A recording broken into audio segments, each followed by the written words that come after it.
Bom dia a todos, bom dia especialmente ao nosso palestrante, professor Gonzalo Vecina, aos nossos espectadores aqui presentes, que acompanhando o nosso evento. Essa semana a EMAG traz a debate talvez o tema ou a medida mais polêmica e mais discutida no Brasil de hoje, que é o lockdown e as suas consequências. Infelizmente, contextualizando, né, professor, a respeito do que nós vamos falar no dia de hoje, é importante que relembremos que nós estamos no 20º dia seguido de alta de mortes no Brasil, com quase 788 mil mortos, 278 mil mortos, inverti os números, com quase 11 milhões e 800 mil infectados no país. Acho que no 51º dia de elevação, tá? No caso de óbitos, né? Ou seja, uma situação para lá de caótica. Com essas breves considerações, depois voltaremos a falar um pouco, depois da fala do nosso querido palestrante de hoje. Com isso, então, infelizmente, com essas notícias, eu dou as boas-vindas a todos. Peço, por gentileza, que registrem a presença, né, digitando o nome completo no nosso chat. Ressalto que, para que a gente tenha um bom desenvolvimento aqui dos trabalhos, é preciso que quem nos acompanha fique com seus microfones e suas câmeras desligadas, por gentileza. Após a palestra do professor Gonzalo, poderão ser encaminhadas perguntas por meio do chat, com o nome de quem efetua a pergunta.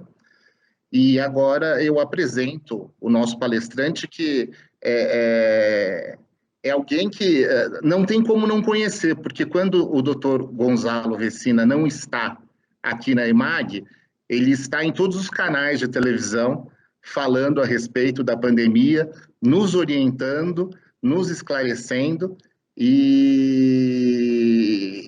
nos acompanha diariamente com um vasto currículo, né? No que eu destaco que o professor Gonzalo, ele é formado em 1977 pela Faculdade de Medicina de Jundiaí, é mestre em administração com concentração na área de saúde pela Fundação Getúlio Vargas. Ele foi fundador e foi presidente da Anvisa. Salvo engano, ali foi em 99, acho que janeiro de 99, né? Foi secretário municipal de saúde, ali no começo dos anos 2000, acho que entre 2003 e 2004. É ex-superintendente do Hospital Sírio-Libanês, é professor assistente da Faculdade de Saúde Pública da USP desde 88, e também é professor de mestrado, profissional da Escola de Administração de Empresas de São Paulo, da Fundação Getúlio Vargas. E além disso, é colunista semanal do Estadão. Professor, seja muito bem-vindo. Muito obrigado pela vossa participação.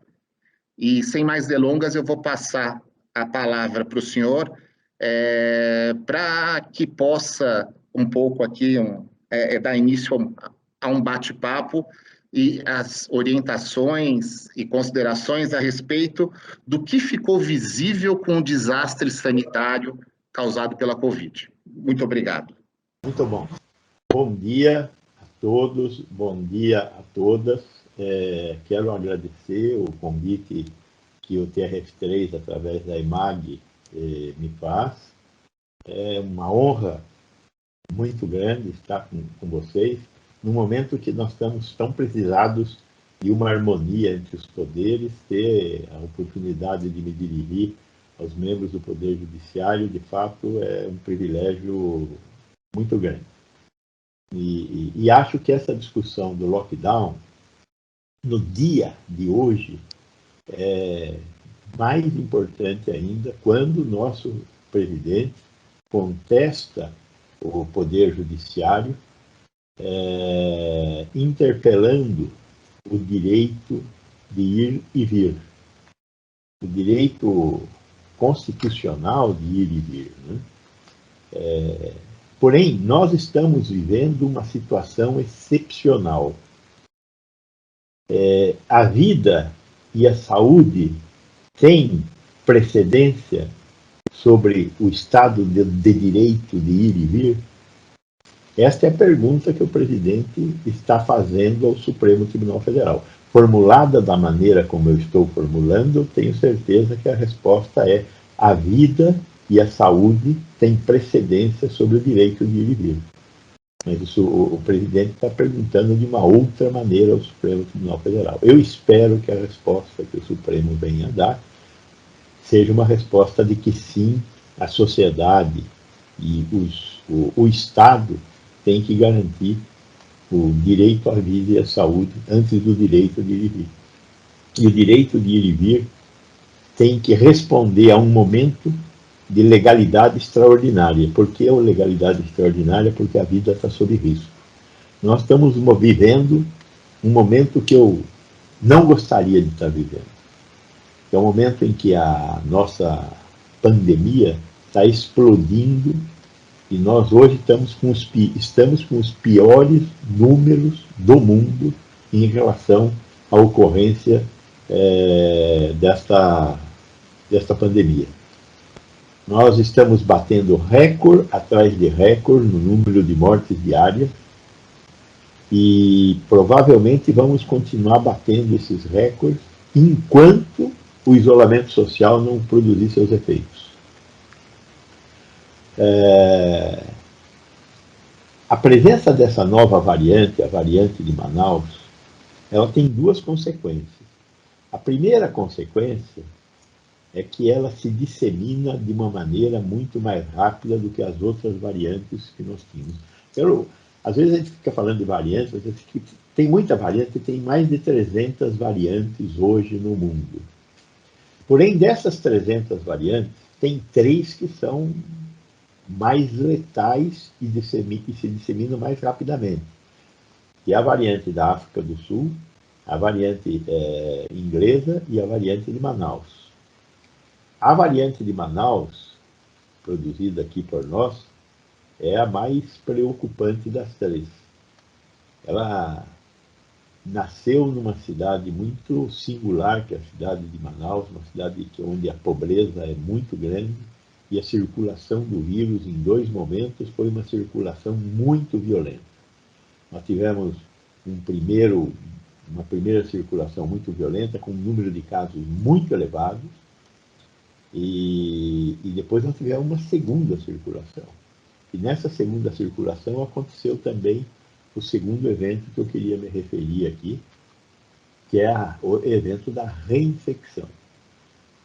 Nós estávamos acompanhando a presença da epidemia em Manaus e chegamos a identificar, no caso dos doadores de sangue, que é o que nós estávamos testando, que 76% dos doadores de sangue da cidade de Manaus já tinham tido Covid-19. E, no entanto, com 76% já tendo tido, nós tivemos uma segunda onda avassaladora na cidade de Manaus com essa nova variante. Ou seja, nós tivemos muitos casos de reinfecção. O que nós considerávamos antes que era excepcional, virou regra. Então, quem já teve a doença exposto a essa variante do vírus poderá ter novamente. E, infelizmente, uma forma mais grave da doença. Nós estamos tendo, dia a dia, um recorde, um número maior de casos. O que acontece para ter o número de casos que nós estamos tendo? O que acontece não acontece, aconteceu. O que nós estamos vivendo hoje, do ponto de vista de número de casos, é consequência do que nós fizemos há 14 dias. Então, se o número de casos é crescente, significa que 14 dias atrás, o relaxamento social, a nossa despreocupação com essa doença foi muito grande. Estávamos nas praias, estávamos nos aglomerando, estávamos em locais fechados sem a devida proteção de máscaras, estávamos em locais onde não existia uma adequada circulação de ar.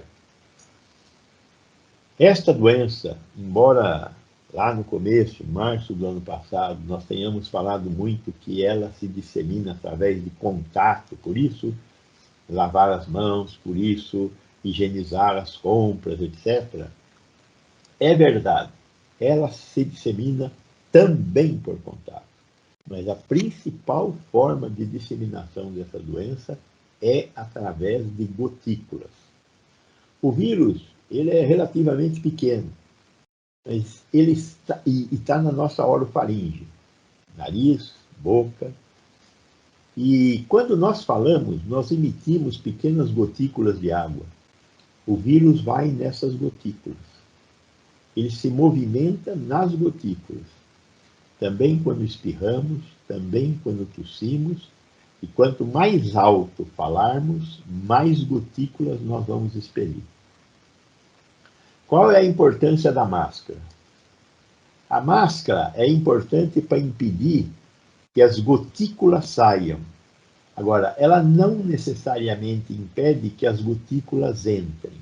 Então, quando eu estou respirando, eu posso, ao atravessar um aerosol, eu posso respirar gotículas, exceto se eu estiver usando uma máscara que filtra essas gotículas, que é uma máscara especial, que é a chamada N95 ou PFF2.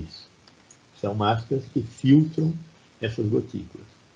Caso contrário, as máscaras de pano de 3 camadas ou a máscara cirúrgica, ela protege as pessoas com as quais nós estamos conversando, porque as gotículas que quem usa esse tipo de máscara emite ficam retidas na teia do tecido. Então, essa é uma questão, essa é uma informação importante. Nós temos que usar máscaras, de preferência bem ajustadas, para que não haja escape de gotículas. E se usar a PFF2 ou a N95, também bem ajustada, para não respirar senão através do filtro da máscara. Esta é uma doença que é de veiculação principalmente aérea. Tem o contato? Tem. Por quê? Porque as gotículas caem e vão parar em cima de superfícies. Nessas superfícies, durante algum tempo, o vírus estará viável. Ele tende a dessecar, secar, né? Dessecar é secar. E em dessecando, ele deixa de ser viável, deixa de produzir os efeitos que ele produz, ou seja, entrar nas nossas células, se multiplicar, explodir as nossas células, invadir mais células, e aí dá o efeito inflamatório que ele dá, é dessa forma que ele age. Então é fundamental que a gente tenha essa proteção e que não frequente locais onde não existe circulação de ar. Hoje a maior parte dos nossos edifícios tem ar-condicionado, e são aparelhos, equipamentos de ar-condicionado que só fazem recircular o ar, até para economizar a carga térmica. Então, ambientes fechados são muito bons para disseminar e propagar essa doença.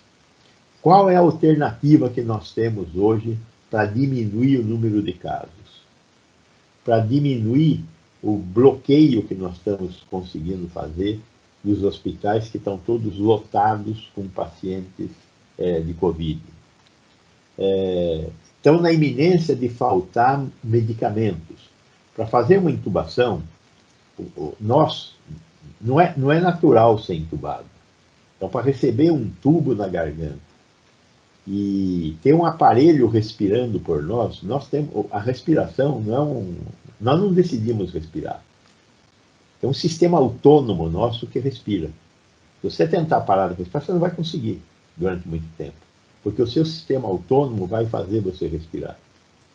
Então, esse sistema briga com o equipamento de respiração. Só que você tá respirando mal, porque tem pouco oxigênio, 20% do ar que nós respiramos é oxigênio, o resto são uma mistura de gases, nitrogênio é o mais importante. Então, respirar por um tubo oferece a possibilidade de você respirar oxigênio medicinal a 99%.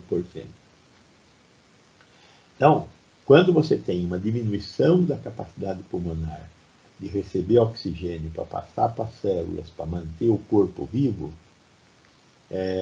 a intubação, que leva oxigênio medicinal para dentro do seu pulmão, é fundamental. Só que você vai resistir. Então precisa tomar um hipnótico, que faz você dormir, e um relaxante muscular, que faz com que o seu organismo perca o controle sobre o sistema de respiração. Põe o sistema autônomo que leva a gente a respirar de escanteio. Esses medicamentos, cresceram mais de 70% o consumo desses medicamentos no Brasil. As indústrias que vendem, produzem e vendem esses medicamentos estão no limite da sua capacidade produtiva. E estamos próximos a uma falta desses medicamentos.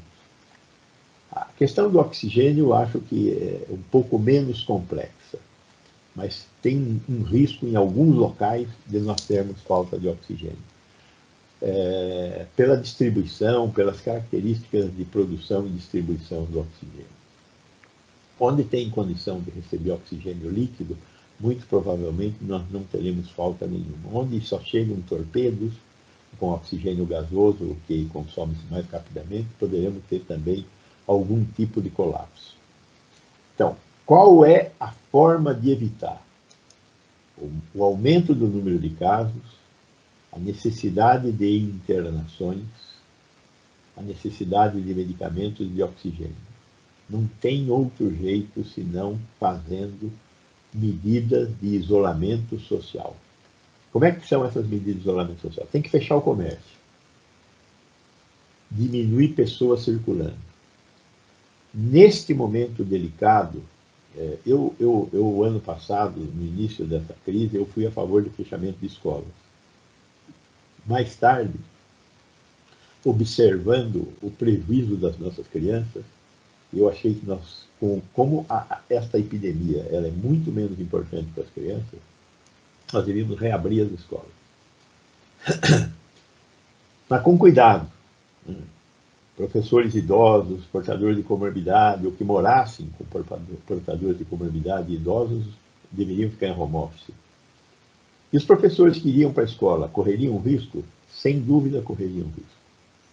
O mesmo risco que o motorista de ônibus, o mesmo risco que o caixa do supermercado, que o caixa da farmácia corre. Todos nós corremos algum risco nas nossas atividades. E aí vamos considerar quais são as atividades mais importantes da qual nós não podemos fugir. Eu considero que as nossas crianças são atividades suficientemente importantes para que nós tenhamos atividade de aulas com cuidado, não aberta 100%, fazendo planos escola a escola. Mas hoje, neste momento, escolas fechadas, futebol fechado. Tudo que eu puder diminuir de gente circulando, neste momento eu deveria diminuir. Construção civil deveria ter parado, infelizmente não parou. A construção civil numa cidade como São Paulo movimenta centenas de milhares de pessoas. E a outra questão é que não é São Paulo, é a área conurbada da grande São Paulo. Olhar para o município de São Paulo é olhar para uma parte da realidade. Então, os municípios, os 39 municípios, onde moram 18 milhões de habitantes, e que são conurbados, e que há uma troca contínua de pessoas entre esses limites geográficos, deveriam ter sido chamados. E os municípios e o governo do estado deveriam ter proposto algo próximo de um lockdown. Eu acho muito difícil o lockdown no Brasil, principalmente por causa da questão da desigualdade. Se nós não formos capazes de entregar comida para quem não tem acesso à comida, nós não seremos capazes de fazer lockdown, nem com toda a polícia e exército nas ruas, porque as pessoas que têm fome irão nas ruas buscar comida.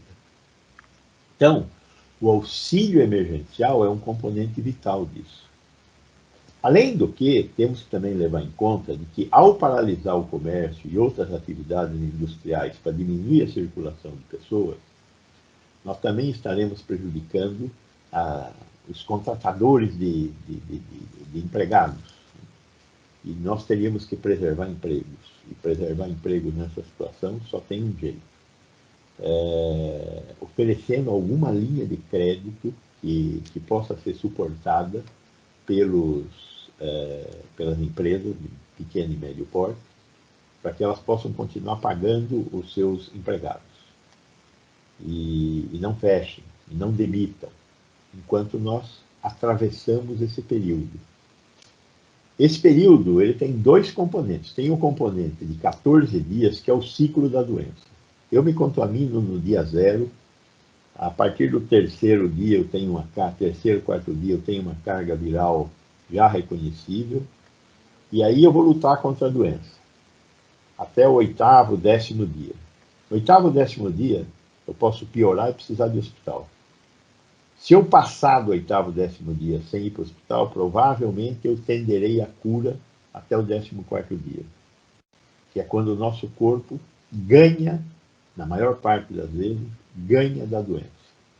Quem se interna, quem precisa ir para atendimento hospitalar, ele vai ganhar uma sobrevida, pode ser, de mais 10, 15 dias, que vai ser a luta pela vida no hospital, que pode terminar em morte, em 20, 30% dos casos que acabam se internando, principalmente nas UTIs, e o restante é quem vai sobreviver.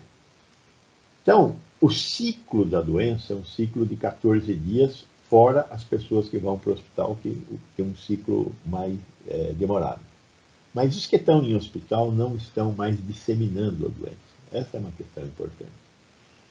Quem está circulando, e no 14º, 15º dia, ele ganhou a batalha, ele não está mais disseminando o vírus, que é uma coisa importante que nós temos que cuidar, nós temos cuidado muito pouco. Temos feito poucos testes e, ao fazer pouco teste, identificamos poucas pessoas que são disseminadoras do vírus e não estamos isolando essas pessoas como os países mais desenvolvidos estão fazendo. Fazem teste, isolam as pessoas, diminuem a transmissibilidade da doença na população em geral. De qualquer forma, o que nós no Brasil temos que fazer hoje, além de testar mais e tentar isolar as pessoas que testarem positivo, nós teríamos que estar fazendo um isolamento social de 14 dias, pelo menos, com a parada do máximo de atividades econômicas que nós pudermos parar. Com a melhoria das condições para que as pessoas que têm que circular, como, por exemplo, supermercado e farmácia, tivessem condição de funcionar com mais segurança. Então, a entrada, número de pessoas controlada, transporte coletivo que dê oportunidade de menos aglomerações, então, se possível, com uma circulação maior de ônibus, ou de trem, ou de metrô, evitar aglomerações, para evitar a explosão do número de casos. Então, essa é a única saída que nós temos para sair dessas 3.000 mortes dia. Para sair desse recorde que nós estamos batendo todos os dias. E a hora que nós conseguimos cair o número de casos, podemos ir reabrindo a economia, provavelmente permitindo a volta às aulas, a primeira coisa, não bar, volta às aulas. Depois da volta às aulas, vamos discutir o que mais vamos reabrir e como. E aí vamos dar sequência à vida. Vamos dar sequência à vida e esperar pela próxima onda, porque relaxando, mais encontros, mais casos. E isto vai ser assim, se nós tivermos sorte, até mais ou menos 50% da população estar coberta pelas vacinas. Quando isso vai acontecer? Tem um monte de Cs aí. Se chegar a vacina que o Pazuello disse que comprou da Janssen e da Pfizer, se a Fiocruz e o Butantan entregarem as vacinas que eles já compraram e que eles estão produzindo, se o sistema brasileiro de imunização, os 38 mil postos de saúde funcionarem, se as pessoas forem convocadas para ser vacinadas de maneira adequada e não dar aquela bruta confusão que aconteceu lá em Belfort Roxo, na Baixada Fluminense, ou aquela bobagem que aconteceu aqui em São Paulo, na Zona Oeste, no Pacaembu, para vacinar os velhinhos. Se esses Cs forem melhor resolvidos, eu acredito que nós teremos 50% da população brasileira coberta de vacina por volta de setembro. Cobertura de quem precisa mesmo, final do ano, início do outro ano. 50% com sorte, com um monte de Cs em setembro. E aí o que acontece? Cai o número de casos. É o que nós estamos vendo acontecer em Israel, é o que nós estamos vendo acontecer na Escócia, é o que nós já começamos a perceber nas populações acima de 80 anos, que nós conseguimos cobrir a vacina, já está caindo o número de casos novos nessa faixa etária. É o que nós vamos ver aqui em Serrana, né? Serrana, essa cidade aqui próxima, no meio aqui do estado de São Paulo, de 40 mil habitantes, onde nós vacinamos todo mundo. Nós propusemos a vacina e 97% dos serranenses apareceram para ser vacinados. O negacionismo da vacina não está funcionando. As pessoas querem a vacina. O que nós não temos é vacina. Mas, como eu disse, tem uma hipótese de ter vacina, esses Cs acontecendo. Podemos até depois falar um pouco mais desses Cs. O que é importante é garantir o lockdown. O lockdown caboclo, né? Esse meia boca, com pouca polícia na rua, com pouca cobrança de impunidade para as pessoas que estão circulando. Esse é o problema mais grave, né? A impunidade das pessoas que estão circulando. Uma parte delas, você sabe com quem você está falando? É desse jeito. Né? Então, nós temos que caminhar no sentido de conseguir atravessar essa crise. Neste momento, dada que o presidente está fazendo lá com o Supremo Tribunal Federal, essa resposta vai ser muito importante. Né? O Supremo considerará que a vida e a saúde precedem o Estado de Direito, o Estado de ir e vir. Estamos num momento de legalidade extraordinária do direito de ir e vir, porque temos que conseguir preservar a vida e a saúde? Essa é uma pergunta fundamental que o mundo jurídico tem que responder para a sociedade brasileira. E eu espero que o mundo jurídico responda que sim, a vida e a saúde precedem o direito de ir e vir das pessoas. Bom, basicamente, o que eu queria colocar para vocês,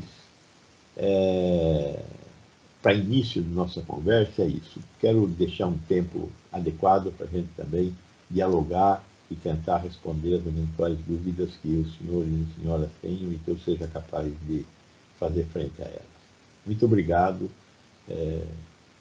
pelo convite, estou à disposição de vocês. Professor, muito obrigado. Eu tenho algumas perguntas e também vou fazer as perguntas que os nossos colegas e pessoas que acompanham aqui o nosso webinário estão encaminhando aqui pelo chat. Eu confesso ao senhor, eu não sei, provavelmente o senhor deve estar acompanhando também a evolução dessa doença no mundo todo. E há algo que me deixa bastante intrigado, né? A Índia, que se diz a maior democracia do mundo, né? Que tem aí em torno de 1,2 bilhão de habitantes, e daqui a uns 5 ou 6 anos provavelmente vai passar a China em número de habitantes. Um pouco antes do Natal, a Índia atingiu os 10 milhões de infectados. E o Brasil tinha, salvo engano, 7,2 milhões. Nos números de ontem, o Brasil apresentou 11.788.600 infectados, enquanto a Índia ainda não chegou nos 11.500.000. Nós, nesse período de tempo que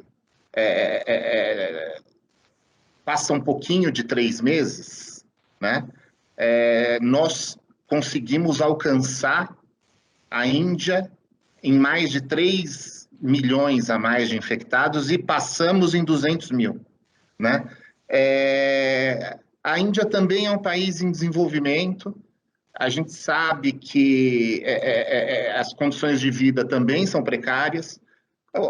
Como é que esses dados não correspondem à verdade ou eles fazem alguma coisa lá que nós não fazemos aqui? Olha, eu conheço a Índia. Eu já estive na Índia. Nós tínhamos um relacionamento, quando eu era presidente da Anvisa, eu tive um relacionamento muito grande com a Índia. Nós recebemos aqui muitas grandes indústrias indianas. Nós temos indústrias indianas estabelecidas no Brasil, que são produtoras de genéricos. A Índia é interessante, ela tem algo em torno de 3 mil indústrias farmacêuticas, 20 das quais são padrão mundial. Mas 2.980 é chão de terra batida. São muito ruins. A desigualdade social na Índia ela é uma desigualdade plantada pela religião. Os intocáveis, que são uma parte considerável da população da Índia, apesar de revogados pelo arranjo jurídico de lá, os intocáveis continuam existindo. Ainda tem uma classe média, um mercado da ordem de 200 a 300 milhões de pessoas. E é isso que é o poder da Índia. Esses 200 a 300 milhões de pessoas que são consumidores. O resto são miseráveis. Eu não acredito nas estatísticas indianas de nada. É impossível eles controlarem o que acontece com a população que mora e vive na rua e da rua. Não fosse o arranjo religioso da Índia, nós não teríamos condição de ter uma vida minimamente estável na Índia. Então, a Índia não é exemplo para a gente se comparar. Se você quiser se comparar com Singapura, que é um país de 5 milhões de habitantes, dá. Com a Coreia, que é de 60 milhões de habitantes, dá. Com a China, que é de 1 bilhão e 400, dá. Com os países europeus, dá. Agora, não dá para comparar o Brasil com a Nigéria, ou o que quer que esteja acontecendo na Nigéria. Com a África do Sul, quem sabe? Então, o que eles estão fazendo lá, eu não sei o que é. E em alguns momentos eu tive a oportunidade de acompanhar o que eles decretaram de lockdown em Mumbai. Mumbai é provavelmente a maior cidade indiana. E eles, o lockdown lá foi controlado a mando militar. Lá não tem essa discussão se é o direito de ir e vir ou não é. É o Estado Central que tomou essa decisão. A Índia tem uma outra característica, ela não tem SUS. E a medicina lá é paga. Quem não tem para pagar, não tem assistência médica. É verdade que ela é muito barata, porque eles conseguiram criar algumas soluções em escala econômica muito violenta. Então, uma cirurgia de catarata lá custa $10, porque fazem uma linha de montagem. É muito eficiente esses esquemas que eles têm. Agora, é uma sociedade muito diferente da nossa. É uma sociedade que aceita vender vacina quando ainda não existe cobertura vacinal na Índia. Eu tenho certeza que isso não aconteceria no Brasil. Ok, obrigado, professor. Vou fazer só mais uma pergunta e aí já começo a passar para o senhor as perguntas que estão vindo de quem está nos assistindo, né? O Datafolha ontem, ele publicou uma pesquisa envolvendo lockdown, né? A respeito das pessoas que apoiam ou não apoiam, e nós tivemos ali um aumento, se nós pegarmos abril de 2020 e março de 2021, quase dobrou o número de pessoas que responderam que não aderem ao lockdown, né? Mesmo que isso contribua para a disseminação do vírus. O senhor falou a respeito das medidas econômicas necessárias, porque, obviamente, infelizmente, como o senhor mesmo falou, dada a pobreza do Brasil, a realidade mais próxima do pobre é a morte por fome ou por necessidade do que a morte pelo vírus, né? Mas esses números, né, a duplicação de pessoas que dizem que não aderem, não vão aderir, mesmo sabendo de tudo o que está acontecendo e dessa disseminação rápida do vírus, existe alguma forma, o senhor enxerga, na mudança de discurso da administração pública, que possa ou que permita convencer essas pessoas de que isso é necessário? Veja, na nossa sociedade, nós estamos dando informações muito díspares. Nós temos que entender o que é comunicar. Como é que nós nos comunicamos com a sociedade? O nosso presidente fala que isto é uma gripezinha, fala que ele não acredita em medidas de isolamento social, que as medidas de isolamento social não têm nada a ver, que não temos que usar máscara, que agora parece que está convertido a questão da vacina, mas até pouco tempo dizia que não tínhamos que vacinar, que ele acha que não tem que ter esse negócio de isolamento social. Essa é a informação que o líder está passando para a sociedade. Aí, de repente, numa cidade como Araraquara, um prefeito, instrumentado por uma decisão do STF, que deu autonomia para tomar essas decisões, quando vê o número de casos crescer e os hospitais lotarem, toma a decisão de, não foi um lockdown, mas foi algo próximo a um lockdown em Araraquara.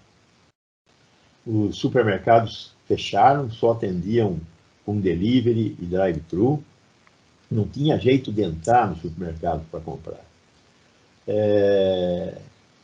Ele conseguiu, em 14 dias, baixar o número de casos. A população de Araraquara pode ser considerada uma população representativa do país? Mais ou menos, né? Araraquara não tem, por exemplo, o que nós temos na periferia dessa grande cidade de São Paulo. A pobreza que nós temos na periferia da grande São Paulo, talvez um pedaço de Araraquara tenha um pouco desse tipo de pobreza, mas Araraquara é uma cidade mais evoluída do que o município de São Paulo. De qualquer forma, ele conseguiu fazer com que o número de casos caísse em Araraquara.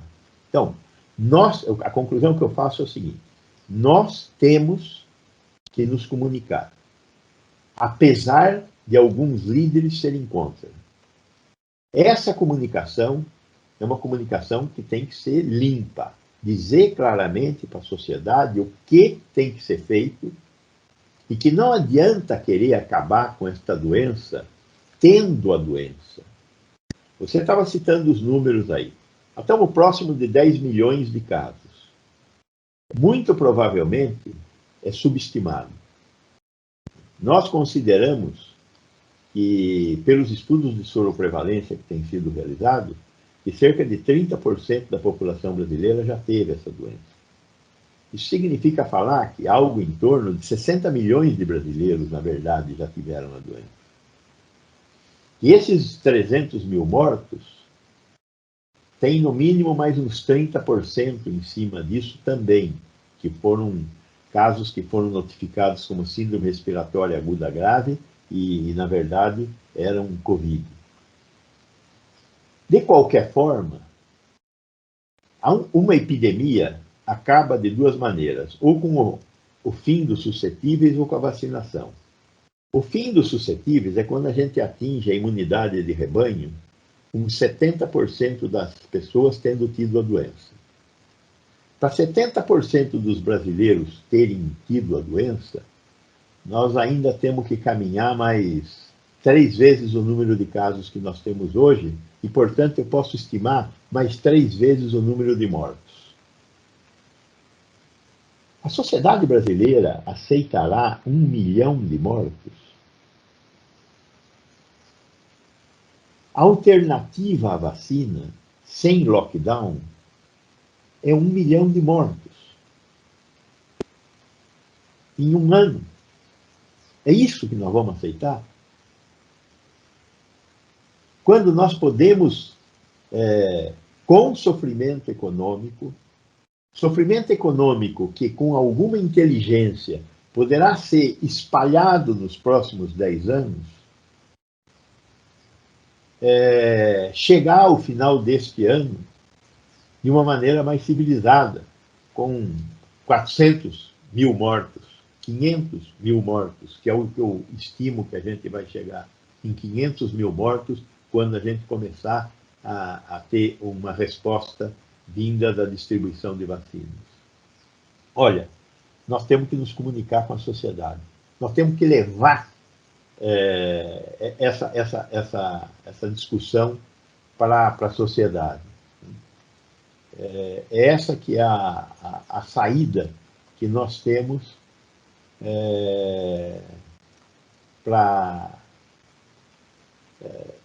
conseguir enfrentar esse momento de tanta mortalidade. Tá certo, professor. Vou começar, então, agora a passar para o senhor as perguntas de quem está nos assistindo. Acho que o professor travou? Não. Não, então, desculpe, foi impressão minha. Eu vejo aqui, acho que é uma pergunta da doutora Renata Lotufo, porque a foto dela está muito pequenininha, eu estou lendo as perguntas no celular, acompanhando no notebook e lendo no celular, mas acredito que seja da doutora Renata Lotufo. Ela parte da premissa de que estaria correto dizer que as medidas essenciais estariam dentro do tripé vacina, testagem, isolamento e medidas higiênicas ou sanitárias, né? Máscara, álcool. E aí, em cima disso, ela faz a pergunta: em caso positivo, o senhor concordando com essa premissa, esse tripé, os 3 itens citados, têm a mesma importância e urgência?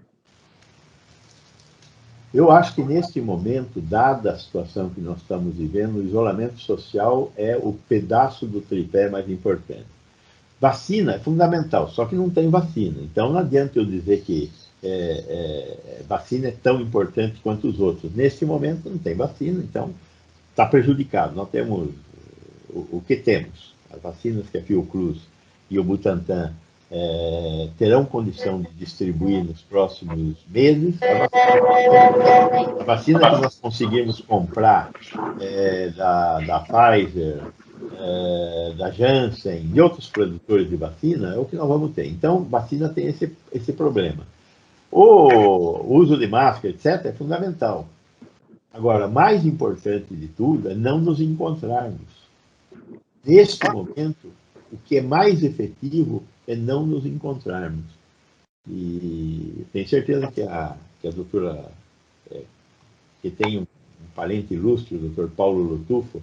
O doutor Paulo Lotufo é um dos grandes epidemiologistas do Brasil, com certeza estaria fazendo um melhor papel aqui do que eu, ele divulga isso nas suas redes sociais também, a importância do isolamento social neste momento.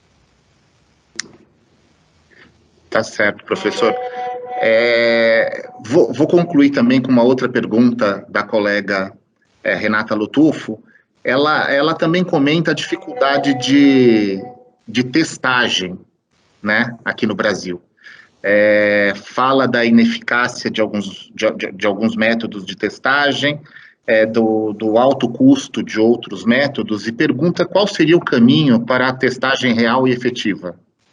Bom, primeiro, nós fizemos muita confusão entre os testes que dizem se você tem vírus, e você, portanto, é um contaminador de pessoas, é um infectador de pessoas, e os testes sorológicos que dizem se você já teve a doença. Do ponto de vista de saúde pública, não me interessa saber se você já teve a doença e, portanto, você tem IgG, imunoglobulina G, que diz que você teve a doença e se defendeu da doença. A outra alternativa é o teste molecular, RT-PCR. RT-PCR, que tem agora um rápido, tem o RT-PCR LEMP, tem algumas variantes do RT-PCR que são eficazes também. O Brasil, quando essa crise começou, o ano passado, tinha uma capacidade de realizar algo em torno de 10 mil testes de RT-PCR por dia. Hoje o Brasil está com uma capacidade de realizar algo em torno de 80 mil testes de RT-PCR por dia. Mas nós não estamos utilizando essa capacidade. Nós aumentamos muito a capacidade pública foi para mais de 60 mil testes dia. O setor privado é responsável por mais de 15 a 20 mil testes dia. Então, nós temos uma capacidade que ainda é inferior à da Alemanha, da Espanha, de realização de testes por dia, por 100 mil habitantes. Mas aumentamos muito. Qual o nosso problema? Quando você identifica um portador com RT-PCR positivo, terceiro, quarto dia depois da contaminação, ou seja, os primeiros dias em que você tem sintoma, você pode positivar para a presença de vírus na sua orofaringe. Se você é positivo, o que é que tem que fazer? Primeiro, achar contaminantes, pessoas com as quais você entrou em contato, que podem também ter recebido o vírus de você e estar desenvolvendo a doença. Então, essa é a primeira coisa.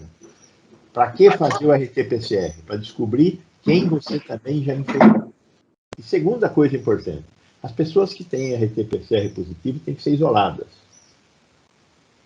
Este é um problema que nós não resolvemos.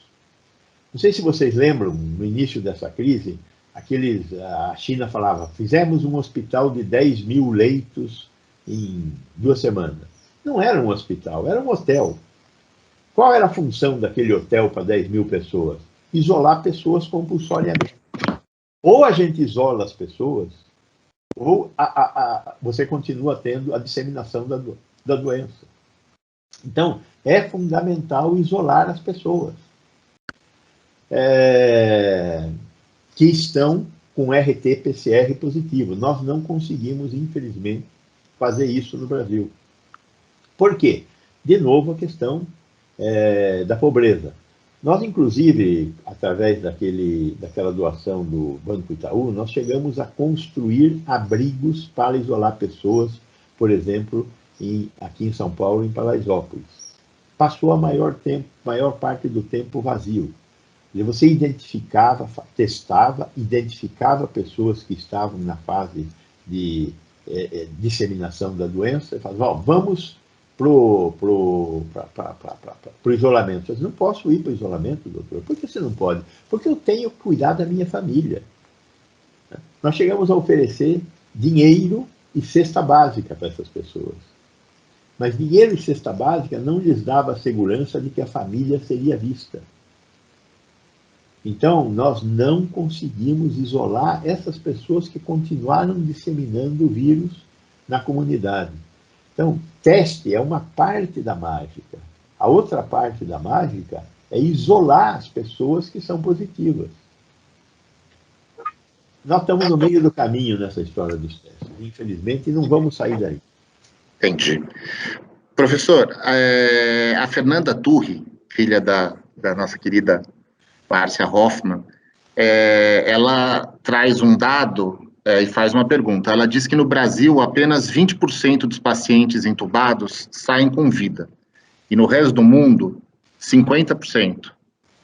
Quais os fatores que atuam para isso? O lockdown ajudaria nesse sentido? Veja, o lockdown reduziria o número de casos. Com isso, menos casos, menos hospitalizações, menos UTI, menos mortes.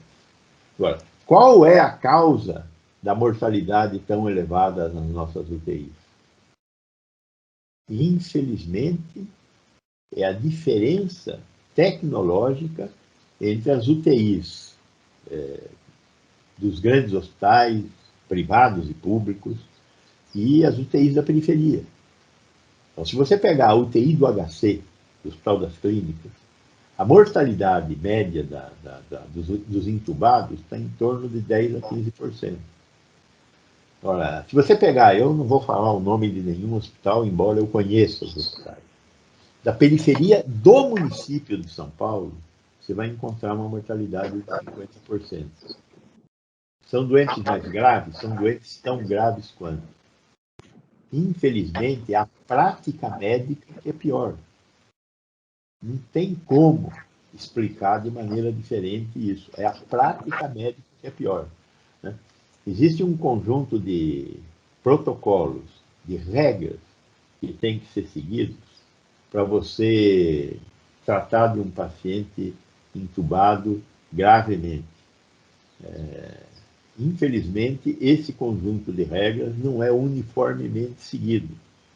Os grandes hospitais, o HC, o Sírio-Libanês, o Albert Einstein, inclusive, hoje tem à disposição da rede hospitalar brasileira consultas por telemedicina para ajudar a tratar desses pacientes em UTI.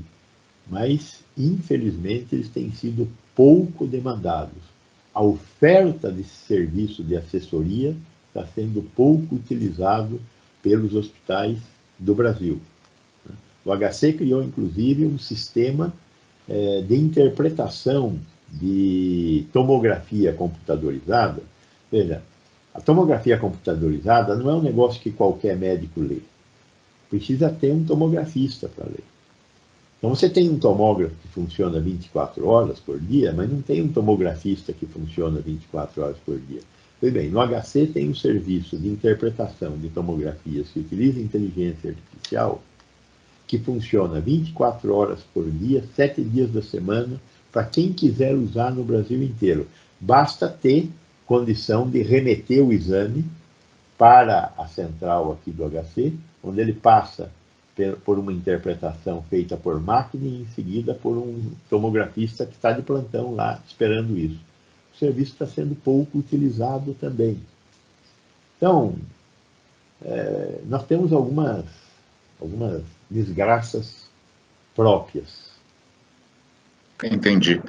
Professor, a colega Márcia Hoffmann, primeiro, parabeniza o senhor pela palestra brilhante e didática, e também parte da premissa a respeito da percepção da importância do uso da máscara pela população. Ela pergunta, o que está faltando, professor? Informação, campanha, fiscalização? Falta um pouco de cada uma dessas coisas, com certeza. Eu parto da premissa que o homem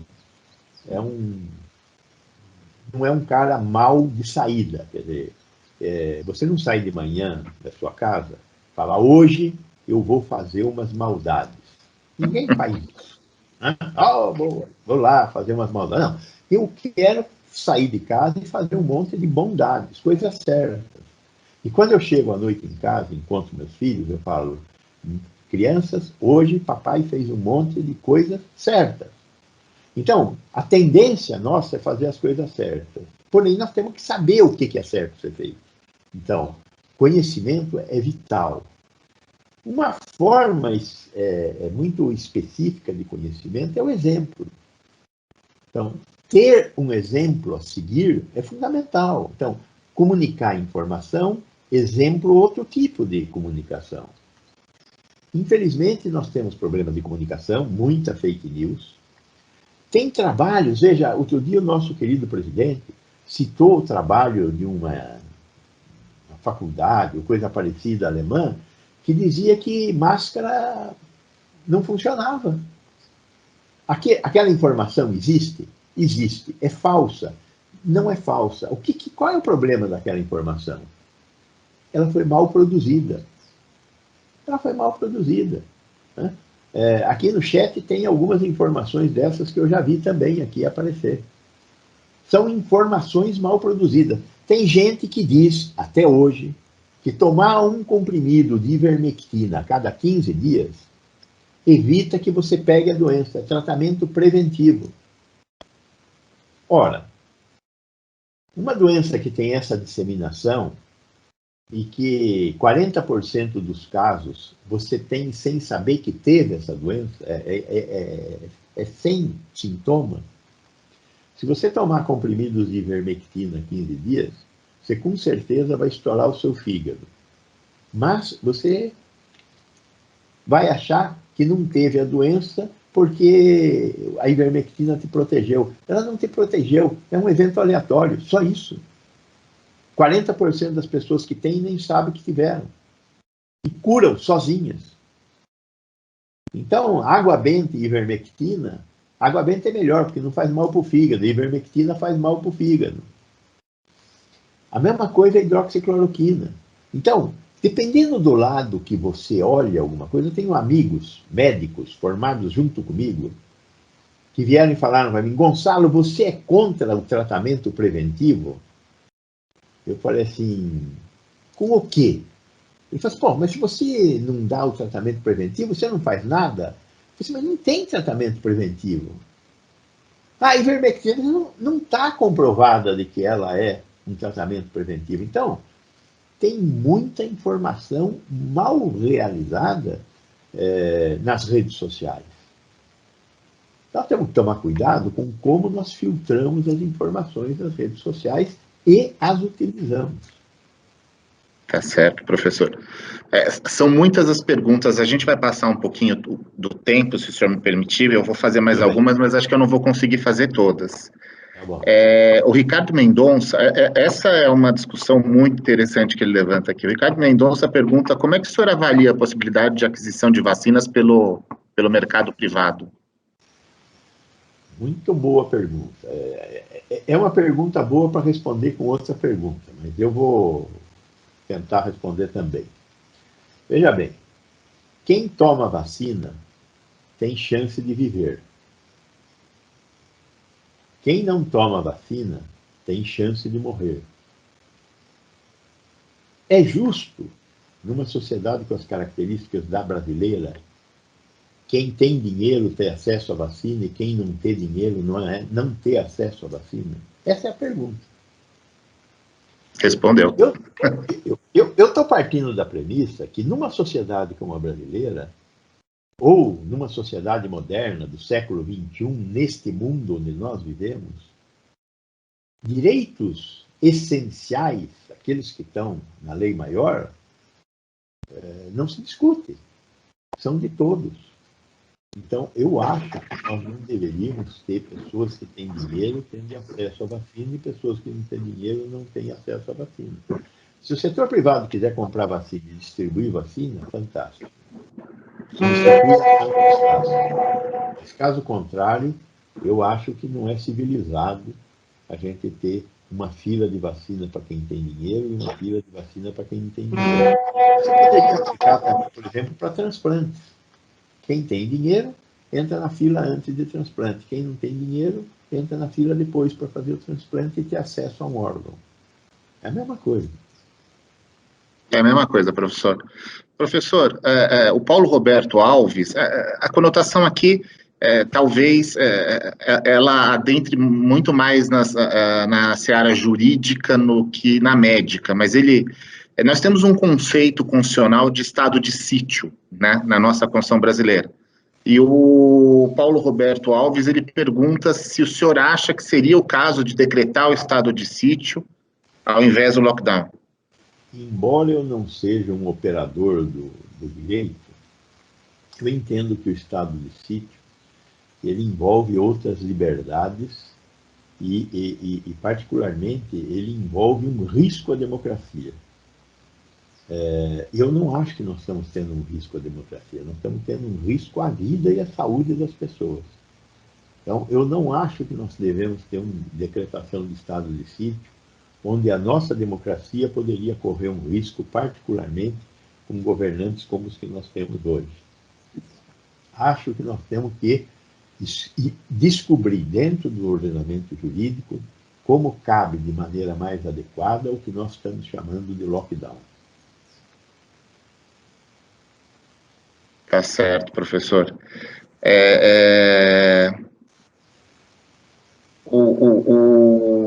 Ainda o Paulo Roberto Alves, eu estou passando algumas perguntas aqui que eu peço licença àqueles que estão fazendo, porque entendi que durante a própria as próprias considerações que o senhor fez durante a palestra, antes da gente responder as perguntas, já restaram ali respondidas. Araraquara, por exemplo, a questão de estudos contrários ao lockdown, o senhor acabou de mencionar agora.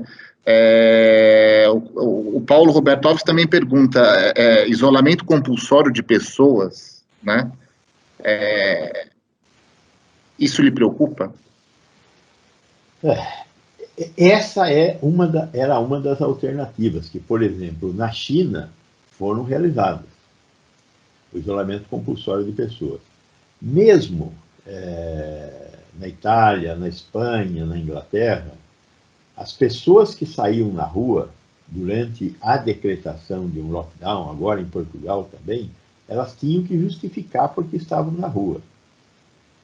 E em muitos desses países, a Nova Zelândia, por exemplo, quando você ia entrar na Nova Zelândia, você tinha um isolamento compulsório de 14 dias, uma quarentena de 14 dias, antes de entrar na sociedade que estava naquele momento livre do vírus. Então, eu acho que o isolamento compulsório, num país que tem uma condição mais evoluída de acompanhar casos, deveria fazer parte do conjunto de medidas. Nós aqui no Brasil, com 40% da população vivendo da economia informal, jamais teríamos condição de fazer uma coisa dessa. Então, é impossível. Seria uma bobagem. Nós não temos onde colocar tanta gente que estivesse sendo disseminadora do vírus. Agora, as maiores democracias do mundo, em maior ou menor grau, em um momento ou outro momento, tomaram decisões desse tipo no mundo afora. O sujeito que entra, passa 14 dias em um hotel e vigiado, com controle, para que ele não quebre a quarentena. Então, não é uma medida isolada, é uma medida que foi tomada em muitos locais. Tá certo. Professor, todos os que fazem pergunta para o senhor sempre estão, não tem nenhum aqui que deixa de parabenizar o senhor pela palestra, comentando o quão didático o senhor é. Por isso que eu faço a pergunta, não estou transmitindo isso, mas eu acho importante deixar consignado aqui. A Daniela pergunta para o senhor qual é a sua opinião a respeito dessa questão de antecipação de feriados.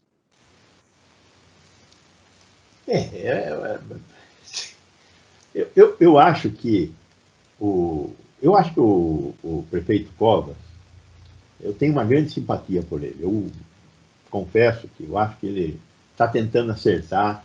Ele conseguiu, por exemplo, aumentar, com o pouco que ele tem à disposição, que metade da rede hospitalar pública do município é do Estado, metade da rede hospitalar pública do município é gerida pelo próprio município.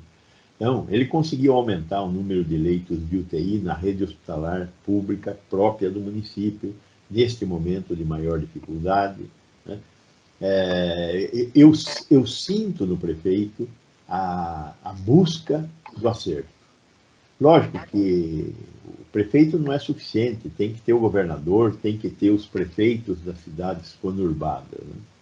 E aí, ele lançou mão dessa antecipação de feriados há um tempo atrás, e os resultados não foram ruins, os resultados aconteceram, nós tivemos algum resultado, né? O que eu acho é que, neste momento, os nossos governantes locais, prefeito e governador, estão tendo um pouco de medo de tomar as decisões que deveriam ser tomadas para conseguir diminuir o número de casos. A gente tem acompanhado as discussões que têm ocorrido no gabinete de crise do governo do Estado e do governo municipal. Há um temor muito grande da opinião dos agentes econômicos que estão aí, né? É óbvio que o pequeno comércio está sofrendo muito e isso vai se traduzir de alguma forma em votos.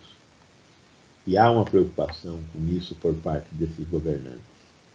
De novo, nós estamos num momento em que a vida deveria estar sendo privilegiada e não está sendo.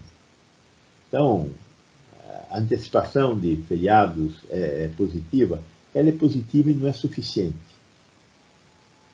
É mais uma medida, mas não é suficiente. Tá certo, professor. Bom, aqui vou fazer a última, né? Foi até, talvez em cima até do que o senhor já tenha falado, é que a nossa preocupação é tão grande que eu acho que às vezes nós nos tornamos repetitivos, né? Então, acho que a gente quer arrancar do senhor alguma coisa para ver se a gente consegue iluminar um pouco no fim do túnel, né? A colega Renata Lotufo, ela pergunta, né? Para encerrar, né?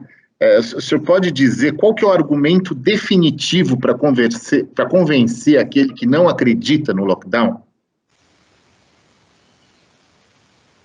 Eu acho que o argumento definitivo para convencer aquele que não acredita no lockdown é qual é a alternativa para você reduzir o número de mortes.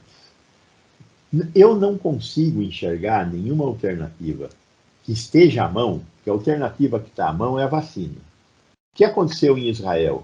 O que aconteceu na Escócia? Nós conseguimos vacinar mais de 50% da população, o número de mortes caiu. Agora, pelo contrário, o que está acontecendo em Portugal? Portugal, há coisa de 30, 40 dias atrás, era o pior país da Europa em número de casos e mortes por milhão de habitantes. 30, 40 dias atrás. Fez um lockdown cuidadoso. O que nós tivemos como resultado hoje em Portugal? É o país com o menor número de mortes por milhão de habitantes.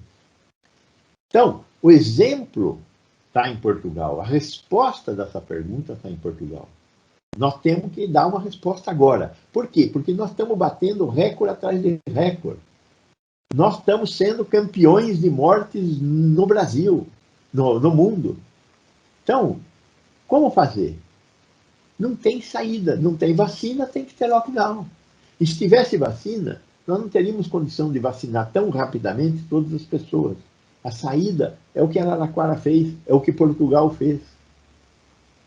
E acompanhado de medidas que o Estado tem que tomar para proteger a sociedade, pessoas e empresas. Essa que é o desafio que nós temos que enfrentar. Eu não vejo... Não é fácil responder a pergunta, não sei se a doutora ficou satisfeita com a resposta, acho que não, mas enfim, é o que eu posso dizer. Professor, obrigado. Eu acho que a gente vai ter que realizar um outro evento com o senhor. Porque vamos chamar mais gente, porque as pessoas podem falar que esse cara não dá para acreditar nele.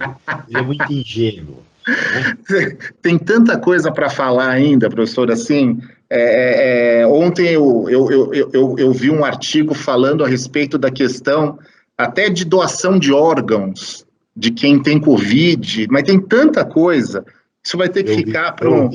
Eu vi também.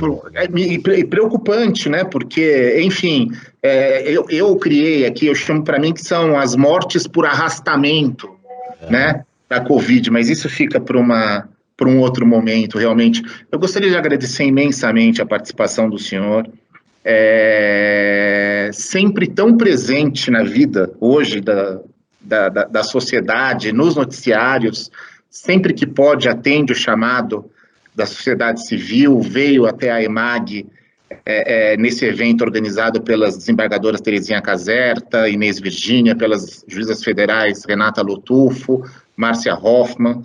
Então, fico honrado de ter o senhor aqui, que é essa companhia presente na nossa vida e que está sempre procurando esclarecer, né, e ajudando efetivamente a combater isso que existe aí. Agradeço muito mesmo, de coração, no nome da EMAG, no meu nome pessoal, em nome do tribunal.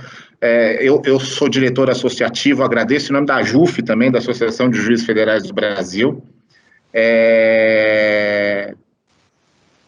Pergunto se o senhor tem alguma consideração final a colocar? Eu queria agradecer o convite, a honra é minha, e queria dizer da importância de contar com o judiciário neste momento em que os poderes estão batendo cabeça.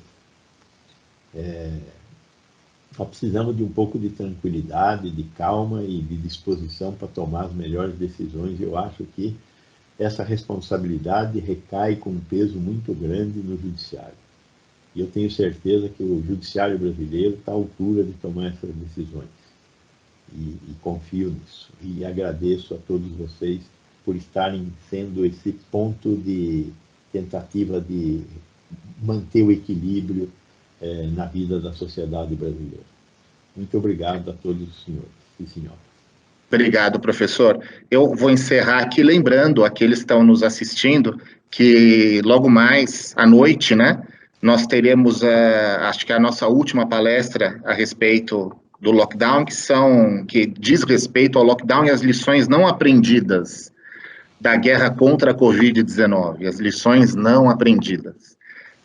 O palestrante é o Thomas Conte, todos conhecem, professor do INSPER, professor do IDP, né? E quem vai apresentar o professor na parte da noite vai ser o nosso colega, o juiz federal Rogério Polese. Eu agradeço a presença de todos, peço desculpas por eventualmente alguma falha, agradeço novamente ao professor, vamos tentar realizar um novo, e com isso eu peço a gentileza para dar o evento por encerrado.